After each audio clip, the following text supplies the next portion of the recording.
नमस्कार. मध्ये आपला स्वागत आहे. लोकसभेने गुरुवारी कृषी क्षेत्रातील सुधारणांसाठी 3 विधेयके पारित केली आहेत.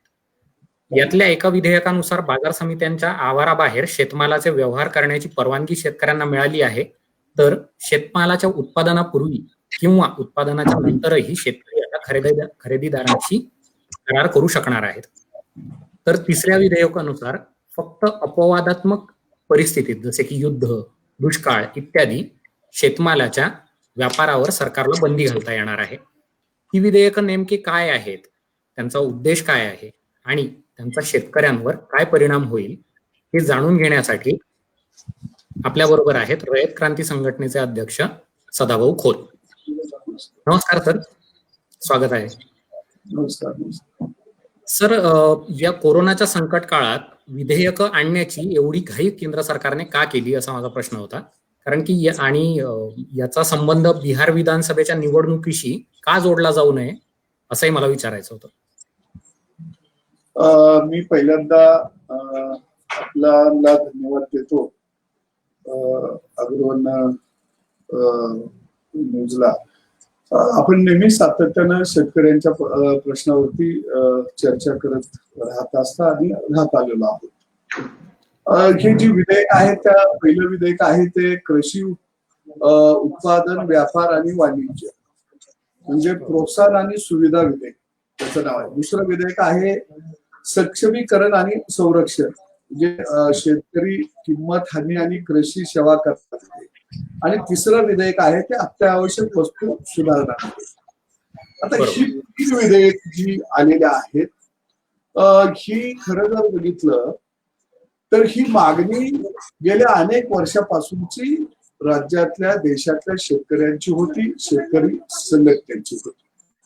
आणि मला वाटतं की लायसन परमिट राज कुठंतरी ही विधेयक आल्यामुळं खतम होत आहे आणि शेतकऱ्याला मुक्त बाजारपेठेचं स्वातंत्र्य या तिन्ही विधेयकाच्या माध्यमातून निश्चितपणानं या ठिकाणी उपलब्ध होत आहे किंवा शेतकऱ्याच्या स्वातंत्र्याची पहाट झालेली आहे असं म्हटलं तर काही वावगं ठरणार नाही. कारण असं आहे की तुम्ही जसं म्हटला की निवडणुका आणि त्याचा काही संबंध नाही, ती एका राज्यातली निवडणूक आहे, परंतु हे विधेयक लागू संपूर्ण देश बनवणार आहे. आतापर्यंत जर आपण पाहिलं तर या शेती व्यवसायाच्या बाबतीमध्ये मोनोपॉली की फक्त मार्केट कमिट्यांचंच वर्चस्व होतं. एक तुम्हाला सांगण्यासारखं एक आहे उदाहरण की मला आमदार नाही केलं तरी चालेल पण मुंबई मार्केट कमिटीचा अध्यक्ष करा किंवा पुणे मार्केट कमिटीचा अध्यक्ष करा. ही का मागणी वर पुढे येते मला सांगा. कर्तबगार माणसं तिथंच अध्यक्ष होण्यासाठी का धडपड करत असतात? कारण संपूर्ण व्यवस्था ही मार्केट कमिटीच्या ताब्यामध्ये दिलेली होती आणि शेतकऱ्याला साखर दंडानं मार्केट कमिटीच्या ताब्याला बांधलेलं होतं. पण हे तीन विधेयक आल्यामुळे मार्केट कमिट्यांचं अस्तित्व संपुष्टात येणार आहे का? अजिबात नाही. मार्केट कमिटीचं सुद्धा अस्तित्व शाबूत राहणार आहे. फक्त या ठिकाणी स्पर्धात्मक शेती व्यवसायामध्ये पारदर्शकता येत आहे आणि कोणताही व्यवसाय ज्यावेळी त्याच्यामध्ये स्पर्धा निर्माण होती त्यावेळी त्याच्यामध्ये पारदर्शकता निर्माण होत असती आणि उत्पादकाला आणि ग्राहकाला हा स्पर्धेमध्ये न्याय मिळत असतो. बंदिस्त व्यवस्थेमध्ये मुठभर लोकांच्या हातामध्ये जर एखादी व्यवस्था असेल तर त्यातून समाजाला निश्चितपणानं न्याय मिळत नसतो. एक आपल्या लक्षात येईल की 1991 साली आपण गॅट करार स्वीकारला, खुली अर्थव्यवस्था स्वीकार. परदेशी कंपन्यांची मोठ्या प्रमाणामध्ये देशामध्ये वेगवेगळ्या माध्यमातून गुंतवणूक झाली. मग ते मोबाईल क्षेत्रामध्ये असेल, लॅपटॉप क्षेत्रामध्ये म्हणजे इलेक्ट्रॉनिक क्षेत्रामध्ये असेल, अशा वेगवेगळ्या क्षेत्रामध्ये गुंतवणूक झाली. पण शेतीमध्येच का गुंतवणूक होऊ शकली नाही? बरं, वेगवेगळ्या क्षेत्रामध्ये गुंतवणूक होत असताना आपण त्याला काय म्हणतो की बाबा यातून आता रोजगार वाढणार आहे आणि बेरोजगारांच्या हाताला काम मिळणार आहे. मग शेती जर या देशाचा प्रमुख व्यवसाय असेल तर यामध्ये का रोजगार वाढ होऊ शकला नाही? शेतीचे जर स्वातंत्र्य मिळाल्यानंतर जर आलेख बघितला तर तो दर पंचवार्षिक मध्ये तो आलेख कमी कमी होत गेला. घटतच गेला. 80% लोकसंख्या आता 50%च्या खाली आली. याचं कारण काय तर शेतीमध्ये गुंतवणूक होऊ शकली नाही. आणि ही गुंतवणूक का होऊ शकली नाही तर शेतीतला शेतीवर आधारित जो समाज आहे तो गरीब राहिला पाहिजे आणि तो गरीब राहिला तरच आपल्याला त्याचं शोषण करता येईल. ही मानसिकता खऱ्या अर्थानं आतापर्यंत शेती धोरणाच्या बाबतीमध्ये राहिलेली आहे. आणि निश्चितपणानं माझ्या देशाला स्वातंत्र्य मिळालं मग आम्हाला का स्वातंत्र्य मिळू नये. एक देश एक बाजारपेठ का होऊ नये. कारण जर पूर्वीचं जर संकल्पना बघितली तर मी येऊन अमक्याच एका मंडीमध्ये माल विकला पाहिजे. तिथल्या व्यापाऱ्यानं त्याला त्या मार्केट कमिटीतल्या ज्या व्यापाऱ्याला परवाना मिळालेला आहे त्यानंच तो माल खरेदी करायचा. आणि मग त्याला जर दिल्लीला पाठवायचा असेल हरियाणा पाठवायचा असेल तर तो डायरेक्ट ग्राहकाला किंवा डायरेक्ट तिथल्या छोट्या व्यापाऱ्याला नाही पाठवू शकत. त्यानं तिथल्या मंडीला पाठवला पाहिजे आणि तिथल्या मंडीतल्या व्यापाऱ्यानं मग खरेदी करायचा. त्याच्यावरती मस्सेस असेल हमाली असेल तोलाई असेल जागा भाडा असेल तर सगळं लावायचं आणि मग तिने छोट्या व्यापाऱ्यांना तो माल विकायचा. परंतु या कायद्यामुळं देशभरातल्या मंडीच्या बाहेरचे सुद्धा लोक मग छोटे व्यापारी असतील ग्राहक असतील ते शेतकऱ्याच्या बांधावरती जाऊन माल खरेदी करू शकतील. तो माल घेऊन आपल्या राज्यामध्ये जाऊ शकतील. त्याच्यावरती कुठेही निर्बंध असणार नाहीत. म्हणजे सरकारचा हस्तक्षेप कमी झाल्यामुळं खाजगी गुंतवणूक वाढेल परदेशी गुंतवणूक त्यामध्ये वाढेल. आणि ज्यावेळी एखाद्या क्षेत्रामध्ये गुंतवणूक वाढत असते त्यावेळी नुसते गुंतवणूक वाढत नसते त्याच्याबरोबर नवीन तंत्रज्ञान येत असतं नवीन संशोधन त्या उभा राहत असतं आणि रोजगाराच्या संध्या सुद्धा त्या ठिकाणी उभा राहत असतात. आणि म्हणून मला वाटतं की हे जे तिन्ही विधेयक आहेत ही ऐतिहासिक अशी ही विधेयक आहेत. शेतकऱ्याला मुक्ती देणारी बंदिस्त व्यवस्थेतून मुक्ती देणारी ही विधेयक आहेत. आणि याचं स्वागत देशातल्या शेतकऱ्यांनी निश्चितपणानं केलेलं आहे. आता काही ठिकाणी त्याच्यावरती विरोध होत आहे विशेषतः करून पंजाब हरियाणा या पट्ट्यामध्ये विरोध होत नाही. तर त्याचं कारण काय आहे कारण पंजाब हरियाणामध्ये मोठ्या प्रमाणामध्ये गव्हाचं आणि राईस तांदळाचं पीक उत्पादन घेतलं जातं. आणि मग त्या ठिकाणी तिथला जो गहू आहे तो जवळजवळ 80% आसपास हा मंडीमध्ये येतो आणि आधारभूत किमतीनं त्या ठिकाणी तो गहू खरेदी केला जातो. सरकार मोठ्या प्रमाणामध्ये आधारभूत किमतीनं खरेदी करत असतं. आता तिथल्या शेतकऱ्यांच्या मनामध्ये काही लोकांनी भीती तयार केलेली आहे की आता खुला व्यापार झाल्यामुळं मंडीमध्ये तुमचा खरेदी व्यवहार होणार नाही मार्केट कमिट्या बंद पडतील आणि सरकार आधारभूत किमतीनं तुमचा शेतमाल खरेदी करणार नाही आणि व्यापारी तुम्हाला किंमत देणार नाही.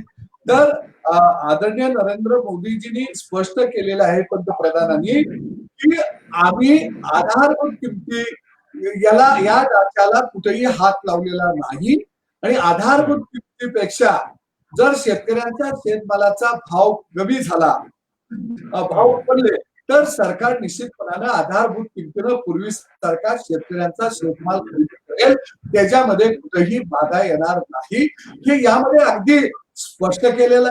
दुसरं एक तुमच्या लक्षात येऊन जाईल की सरकारनं हस्तक्षेप आम्ही कधी करू वर्षाच्या सरासरी 50% पेक्षा जास्त किमती जर वाढल्या तर सरकार त्याच्यामध्ये हस्तक्षेप करेल. दुसऱ्या बाजूला 5 वर्षाच्या सरासरीपेक्षा शेतमालाच्या कडधान्याच्या बाबतीमध्ये 100% पेक्षा जास्त किमती वाढल्या तर सरकार त्याच्यामध्ये हस्तक्षेप करेल. म्हणजे सरकारचा हस्तक्षेप कमीत कमी राहिल्यामुळं मग शेतकऱ्यांच्या फार्मर प्रोड्युसर कंपन्या असतील शेतकऱ्यांचे गट असतील किंवा वेगवेगळ्या प्रायव्हेट भागीदारीत करार शेती करायसाठी लोक शेतकऱ्याच्या शेतापर्यंत बांधापर्यंत येतील. कारण ही एक नवीन व्यवस्था शेतकऱ्याच्या एक पर्यायी व्यवस्था उभा राहत आहे.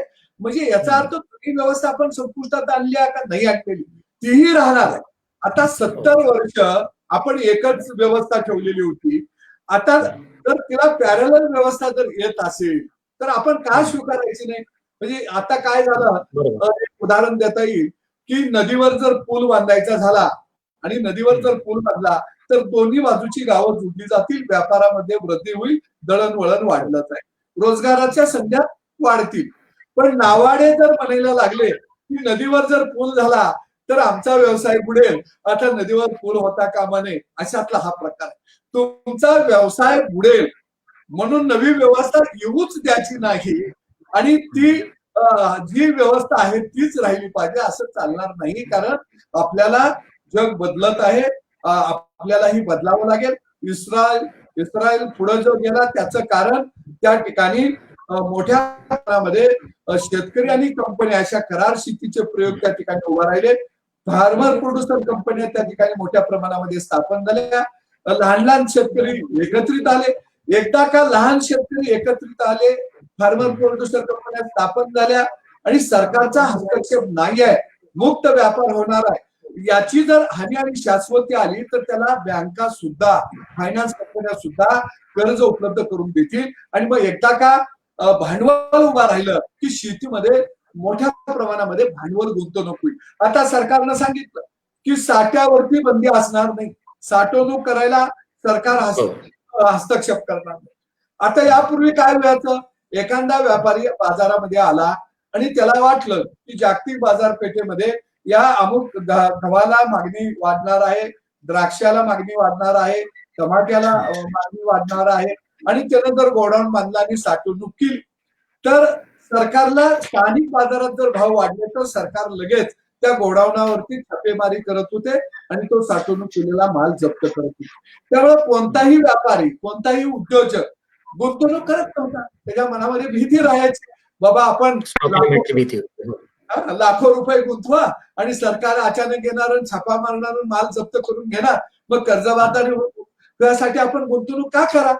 पण आता हा हस्तक्षेप सरकार करणार नाही या हमी दिल्यामुळे वेगवेगळ्या विभागामध्ये मोठ्या प्रमाणामध्ये साठवणूक केंद्र, वेअरहाऊस उभा राहतील, कोल्ड स्टोरेज त्या ठिकाणी उभा राहतील आणि शेतकऱ्याचा माल मोठ्या पद्धतीनं खरेदी विक्रीचे व्यवहार हे स्थानिक पातळीवरती सुद्धा होतील.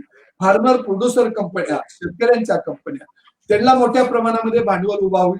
केंद्र सरकारनं सांगितलं की आम्ही 10,000 फार्मर प्रोड्युसर कंपन्या देशामध्ये आम्ही उभा करू आणि टप्प्याटप्प्याने ह्या कंपन्या आम्ही वाढवत जाऊ. उदाहरण घ्यायचं झालं तर नाशिकला सह्याद्री फार्मर प्रोड्युसर कंपनी आहे, विलासराव शिंदेजी म्हणून चांगले ठिकाणी काम करतात, तुम्ही त्यांच्या मुलाखती घेतलेल्या आहेत. तर त्यांनी शेतकऱ्यांच्या गट तयार केले, शेतकऱ्याला एकत्रित केलं, नवीन वाण त्यांनी केलं.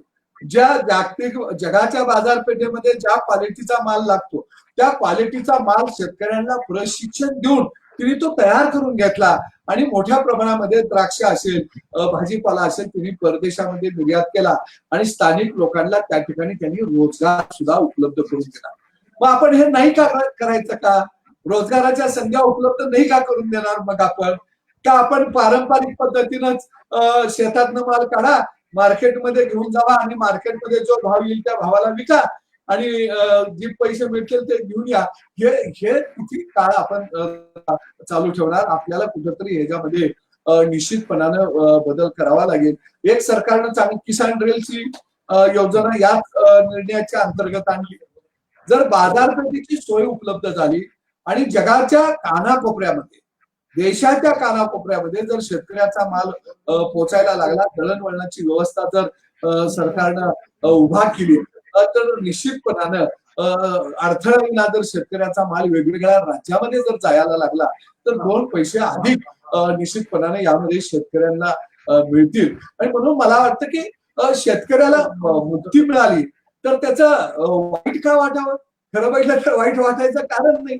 आता उदाहरण सांगतो, आपल्याकडे कसं आहे बघा की गहू मार्केटमध्ये विकायला आणला पाहिजे, तांदूळ मार्केटमध्ये विकायला आणला पाहिजे, ज्वारी मार्केटमध्ये विकायला आणली पाहिजे आणि ती ज्वारी, तो गहू शहरामध्ये एखाद्यानं दुकान लावलं आणि त्याचं बोर्ड लिहिला की या ठिकाणी शेतकऱ्यांच्या शेतमालाची खरेदी केली जाईल आणि त्यानंतर त्या ठिकाणी शेतमालाची खरेदी व्यवहार जर सुरू ठेवला तर मार्केट कमिटी त्या ठिकाणी कर आकारणी करते. हमालीचे पैसे मागायला लागतात, तोलाईचे पैसे द्या म्हणतात, शेत द्या म्हणतात. म्हणजे काही गुंतवणूक त्यांची 1 रुपया नसताना त्या ठिकाणी तिकडून मात्र ते वसुली करत असतात. ते म्हणतात आमच्या कार्यक्षेत्रामध्ये आहे. म्हणजे असं कसं चालेल बरं? एकाच व्यक्तीला एक कार्यक्षेत्र द्यायचं आणि सांगायचं इथली लुटीचा हिस्सा तुलाच घेण्याचा अधिकार आहे. म्हणजे जसं समुद्रामध्ये त्याचे लोक करतात की या मार्गावरनं जहाज केलं की तुला कर द्यावा लागेल, तसे हे नवे चाचे खरं जर बघितलं भूतलावरती शेतकऱ्यांच्या जमिनीवरती निर्माण झालेले होते आणि त्यांना बाजूला केलं याचा अर्थ ती व्यवस्था नाही संपवली. त्या चाच्यांनाही सांगितलं तुम्ही या व्यवस्थेमध्ये राहा, परंतु तुम्हाला स्पर्धात्मक राहावं लागेल, यांच्याबरोबर स्पर्धा करावी लागेल. आता एक उदाहरण तुम्हाला मी सांगतो की गव्हापासून आटा तयार होतो, पण सरकारचा पूर्वीचा कायदा असा म्हणत नव्हता की आटा मार्केट कमिटीतच आणून विकला पाहिजे आणि मग मार्केट कमिटीचे लोक घाऊक व्यापाऱ्याला विकतील किंवा छोट्या व्यापाऱ्यांना विकतील, असं नव्हता कायदा. किंवा गव्हापासून बिस्किट तयार होतं, मग पार्ले पुण्याच्या कंपनीला नाही सांगितलं की अरे गव्हापासून तो पार्लेचा पुडा तुझा तयार झालेला आहे आणि ते सगळी पार्लेचे पुढे बिस्किटचे पुढे आमच्या मार्केट कमिटीमध्ये आणूनच लाव आणि मग आम्ही त्याची बाहेर विक्री करू. त्याला नाही असं सांगितलं का? मग शेतकऱ्यांवरच अशी का बंधनं, हा महत्वाचा या ठिकाणी प्रश्न आहे. दुसरा एक आहे तो करार शेतीचा.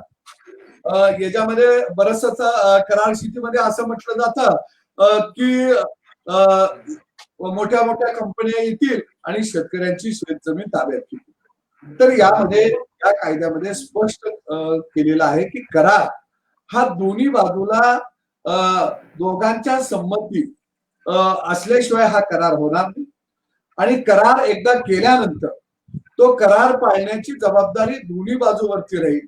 समोरच्या व्यक्तीनं जर तो करार, एखाद्या कंपनीनं जर करार केला, मोडला, तर त्याला त्याच्या विरोधामध्ये न्यायालयामध्ये मागता येईल. फौजदारी स्वरूपाचा गुन्हा सुद्धा त्या कंपनीच्या वरती दाखल करता येईल. त्याच्यासाठी एक स्वतंत्र लवाद केलेला आहे. दुसऱ्या बाजूला यात स्पष्ट असं म्हटलेलं आहे जर एखादा झालेला एखाद्या कंपनीवरचा करार जर शेतकऱ्यांनी पाळला नाही, तो शेतकऱ्यांच्याकडून मोडला गेला, तर पुढच्या कंपनीला नुकसान भरपाई मागता येईल. परंतु ही नुकसान भरपाई मागत असताना शेतकऱ्याच्या जमिनीवरती त्यांना कब्जा मागता येणार नाही किंवा शेतकऱ्याच्या जमिनीचा या नुकसान भरपाईसाठी निलावा काढता येणार नाही, शेतकऱ्याची जमीन विकता येणार नाही. म्हणजे इथं शेतकऱ्याला संरक्षण दिले आणि येणाऱ्या कंपन्या ही काही शेतकऱ्याची जमीन घेऊन मजूर लावून काही तिथं शेती करत बसणार नाही. ज्या कंपन्या येणार आहेत त्या कंपन्या शेती शेतकऱ्याकडे ठेवतील, पण मार्केटमध्ये काय आहे, काय विकत आहे याचा अंदाज त्यांना टार्गेट देतील की आम्हाला कांदा इतका मेट्रिक टन द्या, बटाटा इतका मेट्रिक टन आम्हाला उत्पादन करून द्या, त्याची साईज ही असली पाहिजे, आम्हाला मूग इतकं पाहिजे, आम्हाला उडीद इतका संख्येनं किंवा या शास्त्रीय व्यवस्थापनाच्या पद्धतीत येते. हा, म्हणजे त्याच्यामध्ये व्यवस्थापन कसं असावं, त्याची क्वालिटी काय असावी या संदर्भामध्ये त्या अटी आणि शर्ती घालू शकतील. पण याचा अर्थ ती शेती काढून घेणार आहेत असं नाही. आणि ज्यावेळी एखादा माणूस व्यापार करायला उतरतो, उद्योग करायला उतरतो, त्यावेळी त्यालाही वाटत असतं की ज्याच्या जीवावरती मी व्यापार आणि उद्योग माझा वाढवणार आहे तो माणूस जिवंत राहिला तरच मी जिवंत राहणार आहे. तो काय नुसता आला आणि बारदन घेऊन आला आणि खळ्यावरचं सोयाबीन भरून भाड्याच्या ट्रॅक्टर मधनं घेऊन निघाला असं नाही होणार. तो ज्यावेळी आमच्याकडे तो खरेदीला आमच्याकडे येणार आहे त्यावेळी तो गुंतवणूक करणार आहे. त्याला गोडाऊन उभा करावी लागतील, त्याला मार्केटिंग व्यवस्था उभा करावी लागेल, वेगवेगळ्या लोकांच्या अगोदर त्याला करार करावे लागणार आहेत. म्हणजे त्याचं सुद्धा त्याच्यामध्ये भांडवल गुंतवणूक असणार आहे. आणि म्हणून मी म्हटलं की शेती या करार आल्यानंतर, खुली अर्थव्यवस्था आल्यानंतर सगळ्या क्षेत्रामध्ये मोठ्या प्रमाणामध्ये गुंतवणूक झाली, परंतु शेती क्षेत्रामध्ये मात्र गुंतवणूक होऊ शकली नाही. कारण का तर तिला पारतंत्र्यामध्ये ठेवलं, शेती क्षेत्राला बंधनामध्ये ठेवलं आणि त्यामुळं शेती क्षेत्रामध्ये गुंतवणूक झाली नाही. आज क्षेत्र मुक्त झालेलं आहे आणि मुक्त झाल्यामुळे याच्यामध्ये गुंतवणूक मोठ्या प्रमाणामध्ये वाढेल. आमच्या राज्यामध्ये अनेक फार्मर प्रोड्युसर कंपन्या तरुण शेतकऱ्यांच्या मुलांनी उभा केलेल्या होत्या, परंतु सरकारचं अनिश्चितपणाचं धोरण असल्यामुळं त्या ठिकाणी गुंतवणूक होत नव्हती, त्यांना भांडवल उभा राहत नव्हतं. आता सरकारला की एखादा शेतमाल वाढल्यानंतर, त्याचा भाव वाढल्यानंतर निर्यात रोखता येणार नाही.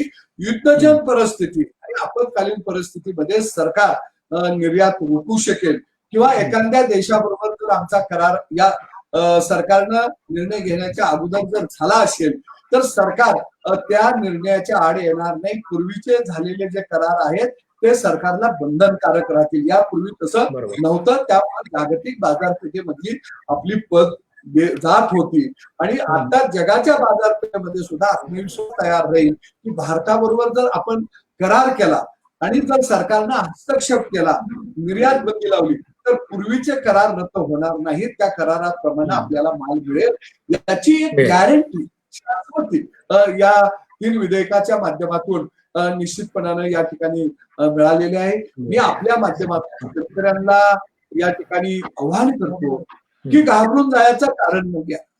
कारण आधारभूत किमतीपेक्षा जर शेतमालाचे भाव कमी झाले तर निश्चितपणानं सरकार हस्तक्षेप करून शेतकऱ्याचा माल आधारभूत किमतीनं पूर्वीसारखाच खरेदी करणार आहे. त्याच्यामध्ये कोणत्याही प्रकारची अडचण असणार नाही.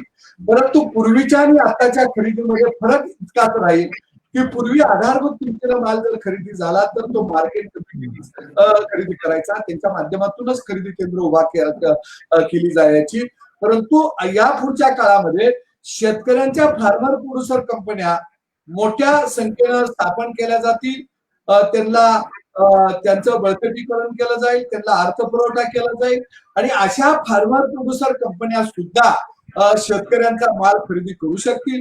मोठ्या प्रमाणामध्ये या ठिकाणी साठवणूक व्यवस्था उभा राहील आणि साठवणूक व्यवस्थेचं जाळं जर मोठ्या प्रमाणामध्ये जर उभा राहिलं तर ज्यावेळी भाव पडतील आणि खरेदी व्यवस्था सुरू होईल त्यावेळी साठवणूक करायला जागा नाही म्हणून आमची खरेदी थांबली, अशा पद्धतीचं ज्या आतापर्यंतच्या ज्या काही तक्रारी होत होत्या त्या तक्रारी निश्चितपणानं राहणार नाहीत.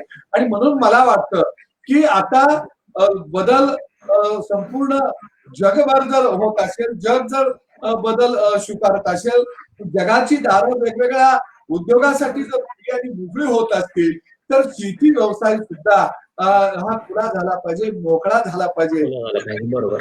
एक निश्चित आहे की तुम्हाला मी सांगेन की यापूर्वी आम्ही वेगवेगळ्या राज्यामध्ये सुद्धा माल घेऊन जायचं म्हटलं तर बाउंड्रीवरती अडवलं जात होतं. या राज्यात नेताना तुमच्याकडे लायसन आहे का, तुमच्याकडे परवाना आहे का, पण आता साधं एक पॅन कार्ड जरी असेल तरी सुद्धा पुरेसं आहे. त्याही कटकटी फार कमी केलेल्या आहेत आणि त्यामुळे मला वाटतं की राज्यांतर्गत व्यापार सुद्धा मोठ्या प्रमाणामध्ये वाढीस लागणार आहे. वेगवेगळ्या राज्याच्या सीमा खऱ्या अर्थाने शेतकऱ्यांच्यासाठी खुल्या झालेल्या आहेत. वेगवेगळ्या राज्यातले व्यापारी या ठिकाणी डायरेक्ट येतील आणि शेतमाल खरेदी करतील आणि खरेदी केलेला शेतमाल ते घेऊन त्यांच्या राज्यामध्ये जाऊ शकतील. शेतकऱ्याकडनं शेतमाल खरेदी केल्यानंतर समोरच्या व्यापाऱ्याला 3 दिवसांच्या आत पैसे शेतकऱ्याच्या खात्यावरती जमा करायचं बंधन यामध्ये घातलं गेलेलं आहे. ऑनलाईन व्यापार पद्धत सुद्धा या ठिकाणी सुरू करण्याचा निर्णय घेण्यात आलेला आहे.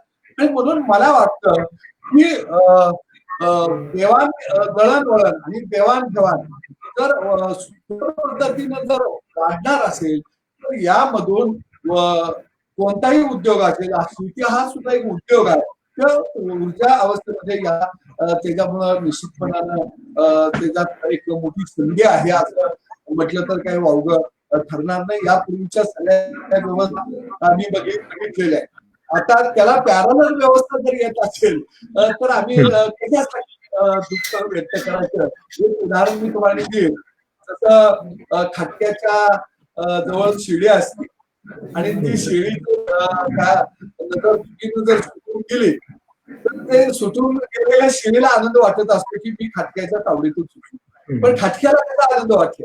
आज काही लोकांना हे आमच्या तावडीतून सुटत आहेत याचं सगळ्यात मोठं काय, कारण मी पणन खात्याचा मंत्री होतो, प्रजाळपणानं बोलायला हरकत हो. त्या मार्केट कमिटीवर प्रशासक होते, त्या मार्केट कमिटीवर संचालक करा मला, अगदी पुन्हा मार्केट कमिटीवर मला संचालक करा, आणि तुम्ही मला जर संचालक बनवलं तर तुम्ही सांगा काय मागल ती मी द्यायला तयार आहे. काय जादू, संचालक करायसाठी गावातली शेती सोडून माणसं मुंबईच्या दिशेने येऊन 2-2 महिने मुक्काम केलेले मी बघितलेले, की माझा नंबर तिथं लागला पाहिजे. ही काय देशसेवा होती? ही काय शेतकऱ्यांची सेवा करायला तिथं जात होते? मलाही माहित आहे की ज्यावेळी आम्ही भाजीपाला नियमनमुक्त नियमनमुक्त केलो, सगळ्यांनी विरोध केला. शहरामध्ये शेतकऱ्याला बाजार भरू दिला नाही, शेतकऱ्याला हुसकावून लावायला लागले.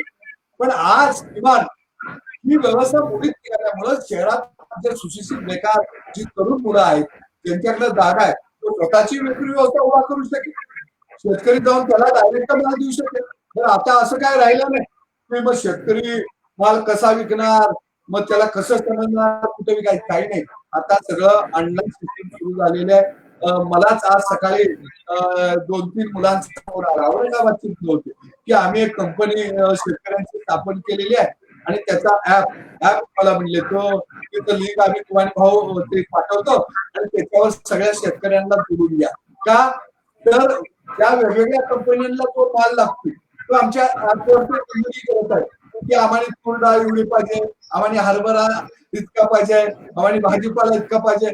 पण हे तंत्रज्ञान आलं ना, मग हे तंत्रज्ञान असं नाही का? आणि म्हणून मला वाटतं की 70 वर्षाच्या कालखंडानंतर खऱ्या अर्थानं मोदी सरकारनं घेतलेला हा एक ऐतिहासिक निर्णय आहे, आणि या ऐतिहासिक निर्णयाचं रयत क्रांती संघटना स्वागत करत आहे. आणि ही मागणी आमची आजची नव्हती, अनेक दिवसापासून होती. मी प्रधानमंत्री असताना आदरणीय मुख्यमंत्री देवेंद्रजी फडणवीस होते, त्या काळामध्ये खऱ्या अर्थानं आम्ही भाजीपाला नियमनमुक्त, आडत नियमनमुक्त आणि सर्व धान्य शेतमाल हा नियमनमुक्त झाला पाहिजे ही भूमिका तेवढी आम्ही घेतलेली होती. परंतु मला दुर्दैवानं जे आमदार खासदारांना आमची शेतकऱ्याचीच पोर आज सभागृहामध्ये त्या जवळजवळ 70% लोक आमदारांनी त्यावेळी विरोध केलेला होता. नाही हे मार्केट कमिटीच्या बाहेर गेला तर मग मार्केट कमिट्या जिवंत राहतील का, मग हमालांचं काय करायचं, मग तोलाईदारांचं काय करायचं, मग व्यापाऱ्यांनी गुंतवणूक केलेली आहे त्यांचं काय करायचं. म्हणजे त्यांना काळजी मार्केट कमिट्यांची होती, त्यांना काळजी शेतकऱ्यांची नव्हती. आणि मग शेतकऱ्याला न्याय मिळेल का, अरे न्याय नाही मिळाला तर तू येईल की तुमच्याकडे, तुम्ही कोण देऊन लागून गेला का बाबा, तुमच्याकडे न्याय मिळतील, तुम्ही काय गाड्यात बोर्ड अडकून बसलाय का, मला माझं स्वातंत्र्य असू द्या. जसं बरोबर आपण जसं म्हटलं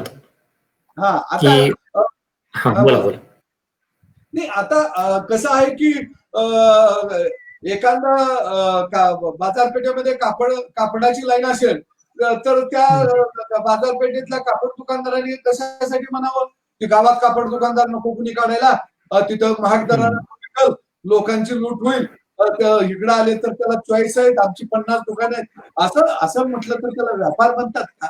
नाही, त्याला व्यापार. आणि म्हणून मला वाटतं की चांगला व्यापार व्हायचा असेल, ग्राहकाला उत्पादकाला न्याय मिळायचा असेल तर स्पर्धा असणं आवश्यक आहे.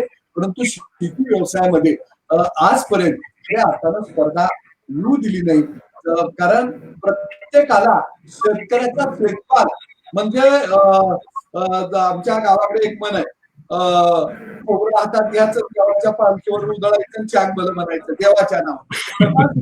शेतमाल हे सगळे उधळत होते. कोण 2 रुपयाला झुणका भाकर देतोय, 2 रुपयाला झुणका भाकर म्हणजे झुणका कुणाचा, झुणका आमच्या तुरीचा, भाकरी आमच्या ज्वारीची, किंमत काय 2 रुपये.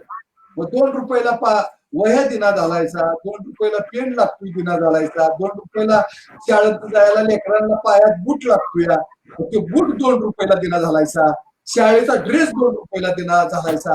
पण राजा उदार झाला आणि अंगात कपडे काढून गेला. काय तसं तुम्ही उदार म्हणजे आमची कपडे काढून घेऊन उदार कुठं होत आहे.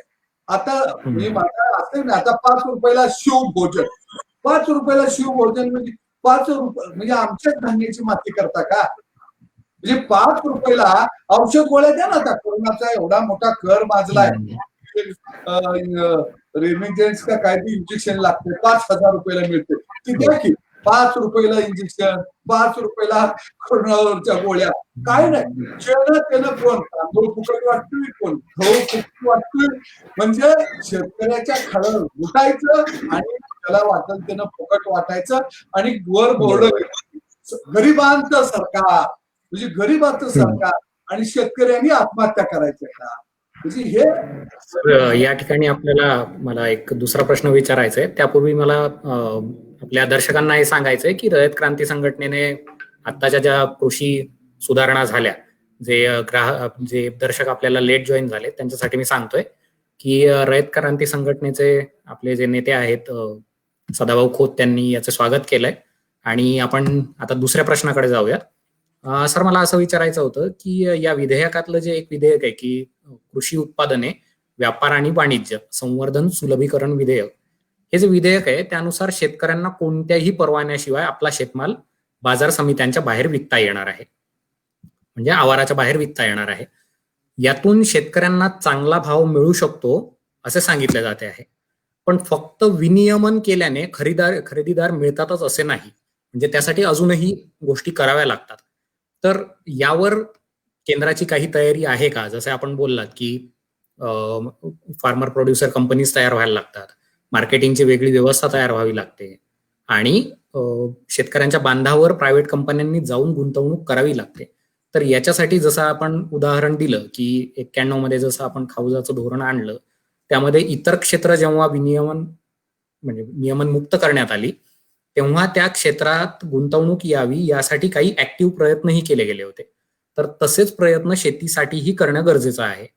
तर यासाठी केंद्र सरकारनं काय पावलं उचलली आहेत किंवा केंद्र सरकारचं यापुढचं नियोजन काय आहे, जेणेकरून शेती क्षेत्रात गुंतवणूक यावी आणि ती येण्याकरता राज्य सरकारे, केंद्र सरकार या सगळ्यांनी एकत्र प्रयत्न केले पाहिजेत. याच्यासाठी काय पावलं उचलता येतील आणि केंद्राचा काय प्लॅन आहे? फार चांगला प्रश्न तुम्ही या ठिकाणी या व्यासपीठावरती उपस्थित केला. आता एकदा हा कायदा झाला, विधेयक मंजूर झालं, आता त्याची अंमलबजावणी कशा पद्धतीने करायचं याचं एक धोरण सरकारला निश्चितपणानं भविष्य काळामध्ये तयार करावं लागेल. आता त्यांनी सांगितलं की आम्ही शेतकऱ्यांचे गट स्थापन करू आणि त्याला प्रोत्साहन देऊ. शेतकऱ्यांच्या फार्मर प्रोड्युसर कंपन्या स्थापन होतील आणि त्या कंपन्यांना आम्ही प्रोत्साहन देऊ, शेतकऱ्यांना प्रशिक्षण देऊ, किंवा जे लोक कंपन्या तयार करतील, उदाहरणार्थ शेतकऱ्याची शिकलेली जी तरुण पिढी आहे, आज बेशी आगरी वगैरे झाल्यानंतर नोकरीच्या शोधामध्ये जाते, ही तरुण पिढी सुद्धा स्वतःची कंपन्या स्थापन करू शकतात. आणि एकदा काही कंपनी स्थापन केली की काही अंशी सरकारचा अनुदान, कर्जाची व्यवस्था त्या ठिकाणी सरकारला उभा करावी लागेल आणि ती करण्याची मानसिकता त्यांची आहे. त्यांनी अगोदर सांगितलं की अशा कंपन्या आम्ही स्थापन करू. आणि एकदा कंपन्या स्थापन झाली, कर्जाची व्यवस्था उभा झाली, सरकारनं थोडीशी आर्थिक मदत त्या ठिकाणी केली आणि प्रशिक्षण व्यवस्था उभा केली आणि हे सगळं झाल्यानंतर आणि मग एक मार्केटिंग व्यवस्थेचे एक वितरण निश्चितपणानं एक साखळी आपल्याला या ठिकाणी निर्माण झालेली दिसते. एक उदाहरण म्हणून तुम्हाला सांगतो की मी माझ्या गावामध्ये फार्मर प्रोड्युसर कंपनी तयार केली. माझ्या बरणापूर गावामध्ये आम्ही 100 शेतकरी एकत्रित आलो आणि आम्ही फार्मर प्रोड्युसर कंपनी स्थापन केली. आणि बघा आम्ही शेतीचा पोत बघून, पाण्याची व्यवस्था बघून, हे सगळं बघून की नेमकं कोणतं पीक घेता येईल याचा एक आम्ही आराखडा तयार केला. त्या कंपनीच्या माध्यमातून शेतकरी एक आराखडा तयार करतो. मग आम्ही टमाटा इतका घेणार आहोत, कोथिंबीर इतक्या क्षेत्रामध्ये 10 एकरामध्ये आमची असेल, अजून काही वेगळा भाजीपाला त्या ठिकाणी क्रॉप आम्ही घेणार आहोत, याचा एक आराखडा तयार. आणि मग त्या कंपनीचा तो सगळा आराखडा हा सगळा आपल्याला ऑनलाईन पाहता येईल. आणि मग समजा एखादी कंपनी उत्तर प्रदेश मध्ये आहे, अशी उभा राहिली आणि त्या कंपनीला जर आम्ही त्या कंपनीने सांगितलं की बाबा काही नाही की आम्हाला तुमच्याकडचा टमाटा आम्हाला आवश्यक आहे आणि काय दर तुम्ही देऊ शकता, तर त्या कंपनी बरोबर तो करार होऊ शकतो.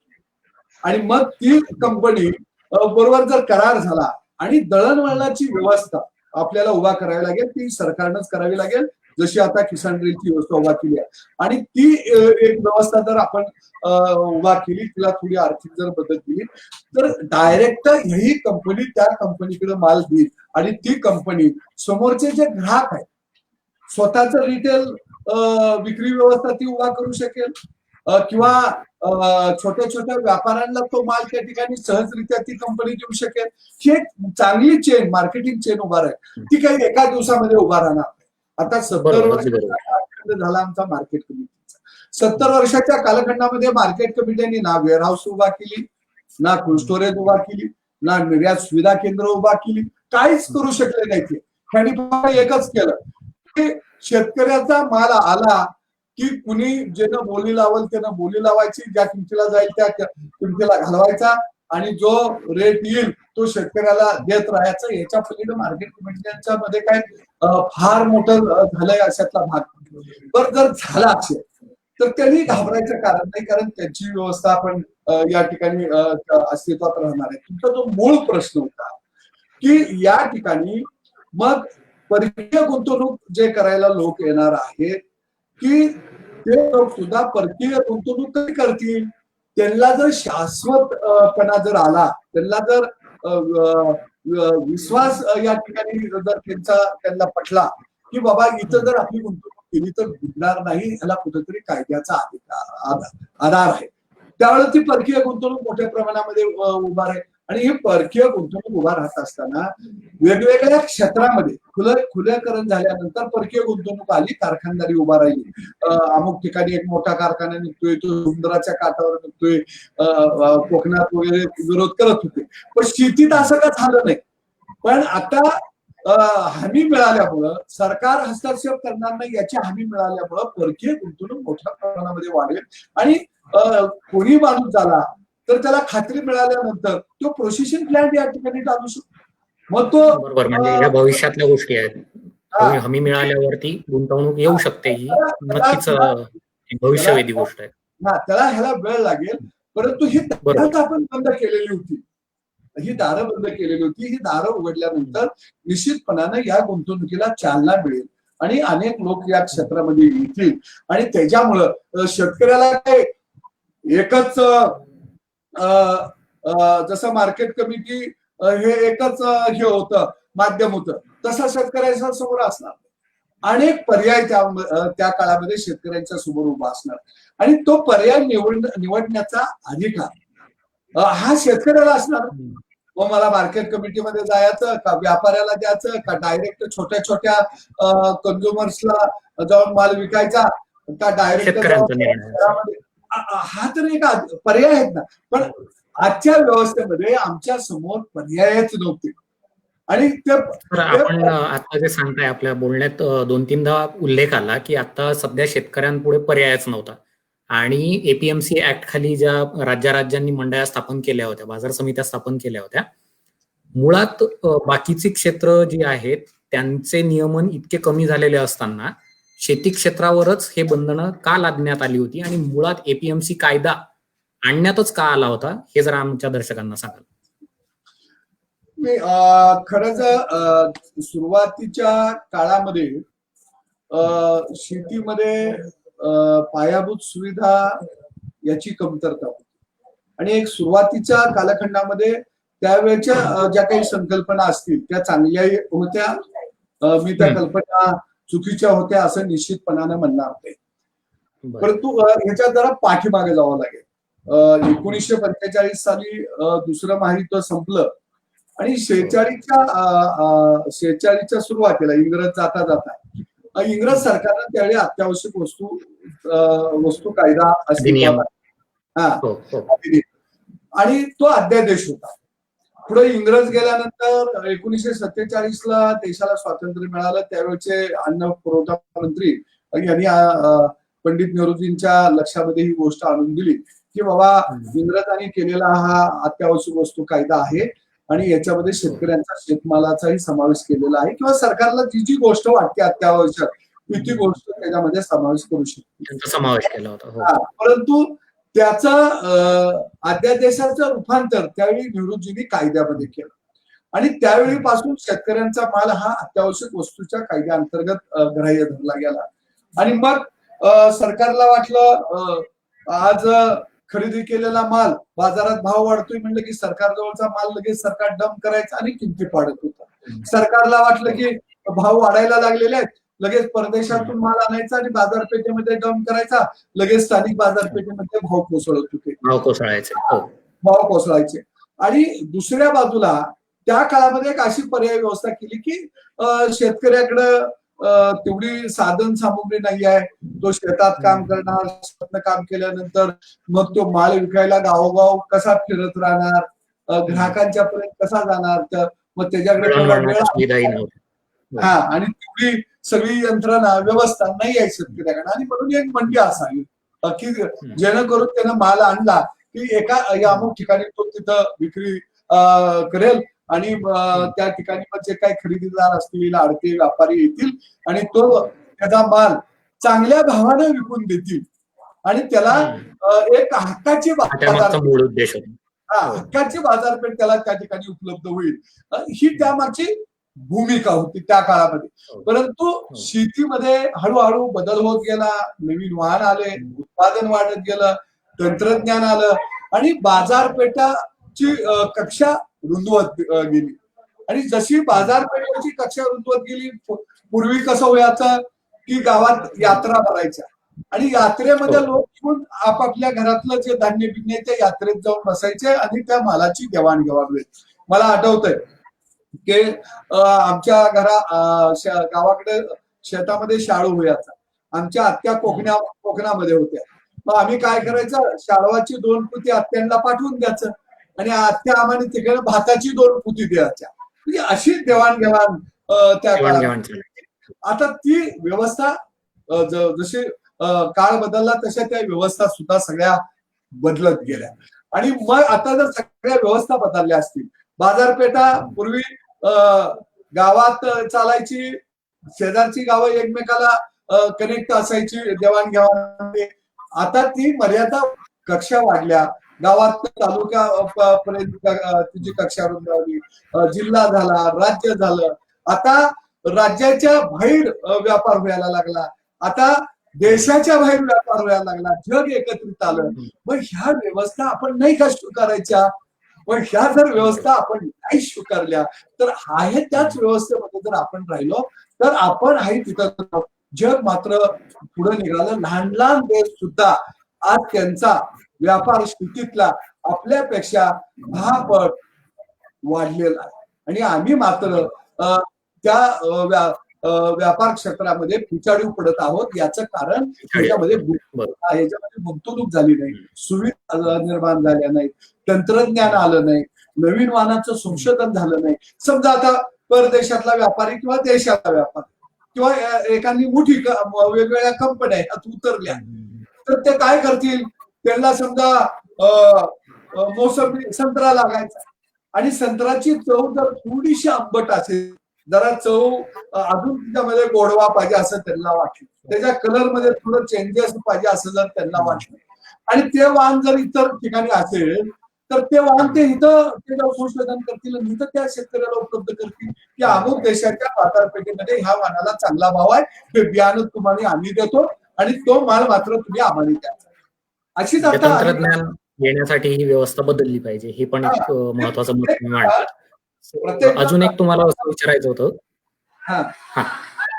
असं विचारायचं होतं की स्वामीनाथन आयोग जो आहे, जो सरकारने स्थापन केला होता, आता तुम्ही जसं म्हणालात की काही काळापूर्वी आपल्याकडे दळणवळणाच्या सुविधा नव्हत्या, शेतकऱ्यांना विपणनासाठी वेगळा प्लॅटफॉर्म अवेलेबल नव्हता, त्यामुळे ह्या समित्या अस्तित्वात आल्या होत्या. त्यानंतर जग बदललं, जग एकरूप झालं आणि ही जी व्यवस्था आहे ती मात्र जुनाटच राहिली.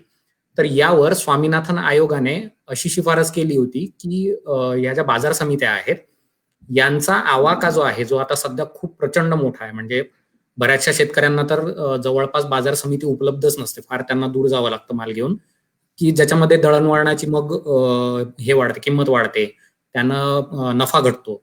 तर अशा प्रश्नांना उत्तर म्हणून स्वामीनाथन आयोगाचं असं म्हणणं होतं की या बाजार समित्यांचा आवाका जो आहे तो एका बाजार समितीचा अधिकार क्षेत्र हे 80 चौरस काय म्हणतात किलोमीटर पर्यंत मर्यादित ठेवलं पाहिजे. आत्ताची परिस्थिती अशी आहे की एका बाजार समितीचा सरासरी जो परिघ आहे तो 497 चौरस किलोमीटर आहे. तर आत्ताच्या ज्या कृषी सुधारणा सरकारने केल्या त्यात याबाबत कुठे काही उल्लेख दिसत नाही. तर याच्यासाठी भविष्यात काही केंद्र सरकारची काही भूमिका असेल का किंवा त्यांच्याकडे काही प्लॅन आहे का याच्यासाठी? एक आहे की ई नाम व्यवस्था ही बाजारपेठेमध्ये राबवण्याचा प्रोग्राम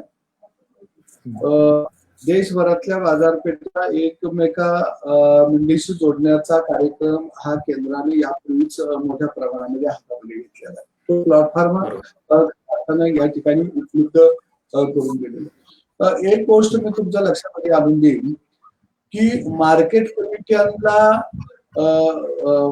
बँकांच्याकडून एखादा व्यवसाय विस्तारायसाठी, त्यांचा स्वतःचा व्यवसाय विस्तारायसाठी, मग गाळे बांधायचे असतील, गोडाऊन बांधायचे असतील, रस्ते करायचे असतील, तर त्यांना बँकांकडून ही कर्जाची उपलब्धतेची व्यवस्था आहे.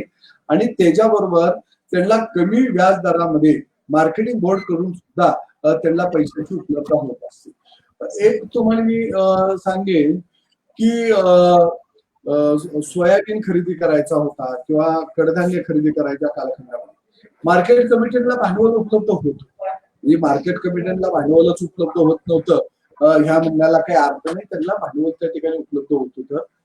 आणि दुसऱ्या बाजूला असं भांडवल जर शेतकऱ्याची तरुण पिढी ही जर पुढे आली तर त्याच्यासाठी मात्र कुठून उपलब्ध होत नव्हतं. तुम्ही म्हणणार हा मुद्दा वारंवार मी का घेतला याचं कारण सांगतो की मी प्रधानमंत्री झाल्यानंतर संत शिरोमणी सावतामाई आठवडा बाजार ही संकल्पना आम्ही केली. आणि त्यावेळी अगदी फलटण असेल, जुन्नर असेल, अगदी नाशिक या परिसरातनं, विदर्भ मराठवाड्यातनं सुद्धा, अगदी कोकणातनं सुद्धा अनेक तरुण मुलं पुढे आली की त्यांनी कंपन्या तयार केल्या. आणि ते माझ्याकडे काय म्हणायला लागले की आम्हाला मुंबईमध्ये जागा द्या आठवडा बाजारला, आम्हाला पुण्यामध्ये जागा द्या विक्री व्यवस्था, मग आम्हाला ग्रेड मिळतील का, टेन मिळतील का, आम्हाला तिथं छत वगैरे असं तात्पुरतं, आम्हाला बारका कुलिंग मिळेल का, आम्हाला तिला काय अनुदान मिळेल का. म्हणजे ही करण्याची मानसिकता तरुण मुलांची होती की आम्हाला या व्यवस्थेमध्ये उतरायचं आहे. मग ही पर्यायी व्यवस्था आम्ही कायद्यानुसार देऊ शकत नव्हतो. आम्ही काय म्हणायचं, ह्या सगळी व्यवस्था आम्ही मार्केट कमिटीच्या माध्यमातूनच उभा करू शकतो. असा प्रायव्हेट माणूस कोण आला तर त्याच्या कायदेशीर हे आलंय, बंधन आलंय. दुसऱ्या बाजूला तो बँकेत गेला तर बँकवाले काय म्हणायचे की सरकारचा तुला परमिशन आहे का बाबा हा व्यवसाय करायला. सरकारचं परमिशन हे मार्केट यार्डात होतं. मार्केट यार्डाच्या बाहेर मला लायसन नाही मिळत नव्हतं. आणि मला करायचं म्हटलं तर मला करता येत नव्हता तो व्यवसाय. आता मुंबईमध्ये गहू ज्वारी डायरेक्ट विकायला पण आज एखाद्या मोठ्या बिल्डिंगच्या समोर विक्री उभा करू शकत नव्हता. तो करायला गेला तर कायद्यानं एकच मिनिट आपल्याला थांबवू इच्छितो मी. आपल्याला थोडी वेळेची मर्यादा आहे त्यामुळे सध्या थांबावं लागेल. आपण दिलेल्या माहितीबद्दल खूप खूप धन्यवाद. तर दर्शकांनो, बाजार समित्यांचे जे विनियमन केले आहे त्याच्यासाठी सदाभाऊ खोत यांच्याशी आपण गप्पा मारल्या. तर हे विनियमन आणि या शेती क्षेत्रातल्या सुधारणा कितपत परिणामकारक आहेत हे पाहणे फार गरजेचे आहे. आज इथेच थांबूयात. धन्यवाद.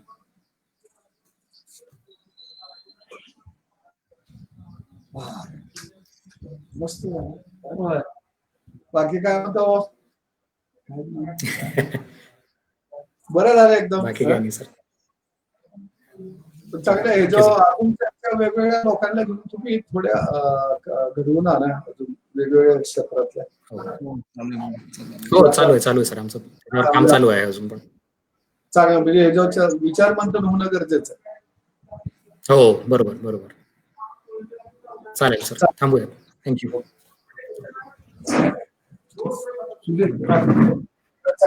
टाकले चालू चांगले लोकांचे पण येतात.